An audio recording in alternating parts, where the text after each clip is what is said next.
ఆర్థిక ఇబ్బందులతో సతమతమవుతున్నారా? అయితే శ్రావణమాసంలో ఇలా చేయాల్సిందే. శ్రావణమాసం వచ్చింది అంటే చాలు ఆలయాలు భక్తులతో కిక్కిరిసిపోతూ ఉంటాయి. ముఖ్యంగా అమ్మవారి ఆలయాలతో పాటుగా కేశవుల ఆలయాలు కూడా భక్తులతో కిటకిటలాడుతూ ఉంటాయి.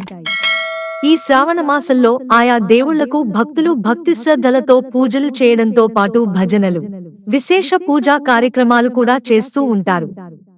అంతేకాదు మహిళలు వరలక్ష్మీ వ్రతం, మంగళ గౌరీ వ్రతాలు వంటివి కూడా నిర్వహిస్తారు.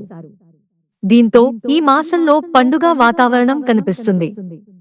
అయితే పరమశివుని ప్రసన్నం చేసుకోవడానికి, ఆయన అనుగ్రహం పొందడానికి ఈ మాసం చాలా ప్రత్యేకంగా పరిగణించబడుతుంది.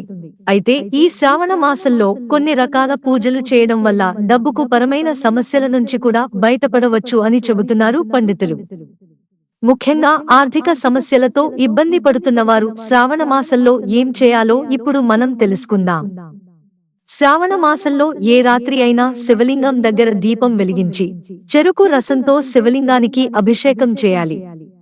ఇంట్లో డబ్బు సమస్య ఉంటే ఈ పరిహారం చేయడం ద్వారా ఆర్థిక సమస్యల నుంచి బయటపడవచ్చట.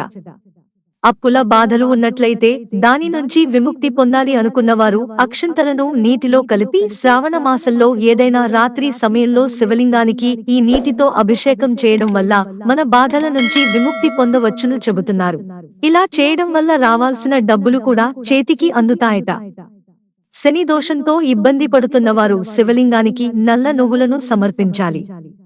ఈ విధంగా చేయడం వల్ల శనిదోష సమస్యల నుంచి బయటపడవచ్చని చెబుతున్నారు పండితులు. శ్రావణమాసం రాత్రి తూర్పు వైపుకు మీ ముఖాన్ని ఉంచి శివలింగం దగ్గర వడపప్పు, ఒక చిన్న శంఖంతో పాటు 7 గవ్వలను ఉంచాలట. తర్వాత ఓం గం గణపతయే నమః అని చూపించాలట. విధంగా చేయడం వల్ల జీవితంలో ఉన్న అడ్డంకులన్నీ తొలగిపోతాయట.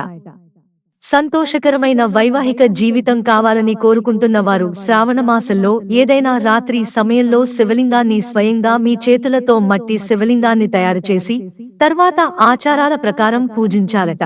అలాగే ఆ శివలింగానికి ఆవు పాలను కూడా సమర్పించాలని చెబుతున్నారు. మిత్రులారా, ఛానల్ సబ్స్క్రైబ్ చేసుకోవడం మర్చిపోకండి. ధన్యవాదాలు.